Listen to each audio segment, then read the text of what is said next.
Welcome, Pisces, to your in-depth weekly astrology overview and zodiac forecast for week commencing the 23rd of March for the ascendant, the sun, or the moon.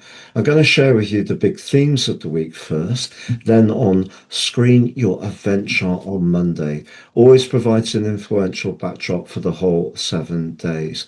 I'll then go through each of the influences frame by frame to give you a clear picture of what you can expect in terms of your relationships, finance, energy, and work. I'm astrologer Patrick Arundell. A very warm welcome. If you've yet to subscribe to the channel, please do so now to help it to continue to thrive.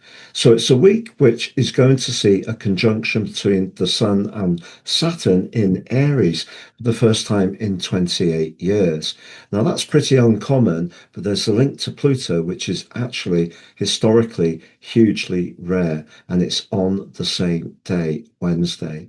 But we also have on Wednesday a quarter moon in the sign of Cancer, showing your water triplicity. What's that about? And we have towards the end of this week a really lovely conjunction between Venus and Chiron, which can be very good for your finances.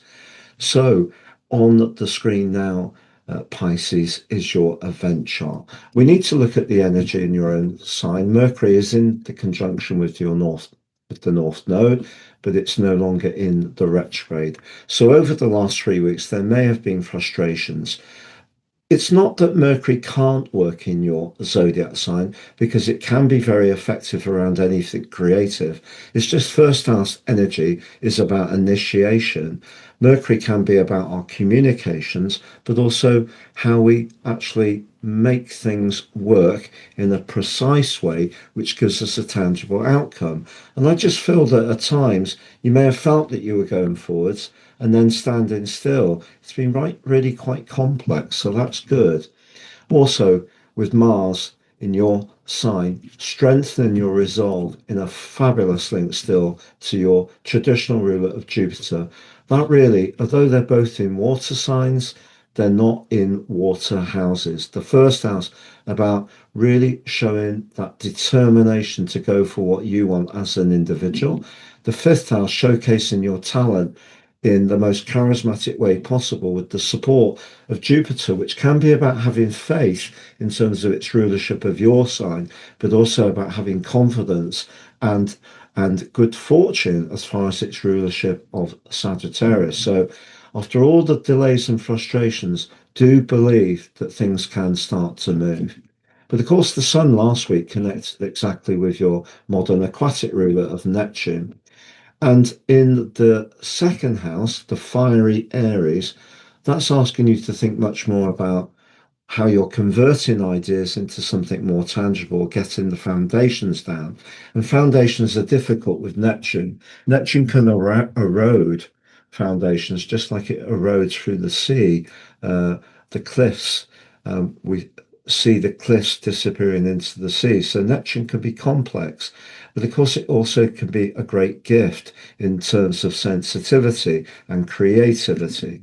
But this week, the Sun moves on from Neptune and applies to Saturn. So, very unusual in the sense of once every 28 years. But that conjunction in your second house could make you more conscious of where there may be a limitation around money, limitation about your own appreciation of your self-worth. It could be around looking more carefully at what you're eating and drinking, particularly if your diet is rather sugary or has a lot of convenience foods, because the second house is asking us to be much more in touch with a natural approach. Saturn rules on its own the sign of Capricorn, which is earthy. So the more earthy you can be, the better over the next couple of years about what you eat and drink. But if there is something in your situation which has been fairly stable around a financial income, it may require some modification over the next couple of years. And Saturn can help us because it's very much to do with being productive. But in order to get the outcome in a constructive way, we have to put the effort in. So the Sun provides the drive and the desire, if you like, and Saturn's asking us to shape our energies in a way which gives us something tangible back. So, in other words, I don't feel that you should scatter your energies. So, this first house energy needs to be poured into something that's really important to you to try and get that concrete foundation. Now, the link back to Pluto, as I mentioned last week, could be seeing you much more conscious that your past skills, experiences, and knowledge are actually more valuable than you feel they are.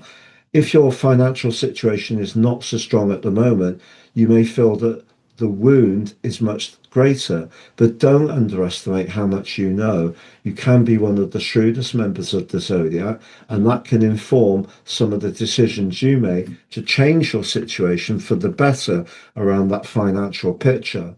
Now, with Venus being the planet of finance in the second house, coming into contact with Chiron, if there is any kind of wound within you about your value, it's a great opportunity to look at it and to release what that wound might be about. But that obviously takes some inward analysis.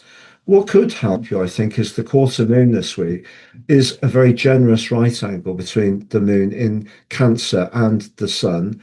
It's just that moon is squaring off with Saturn as well.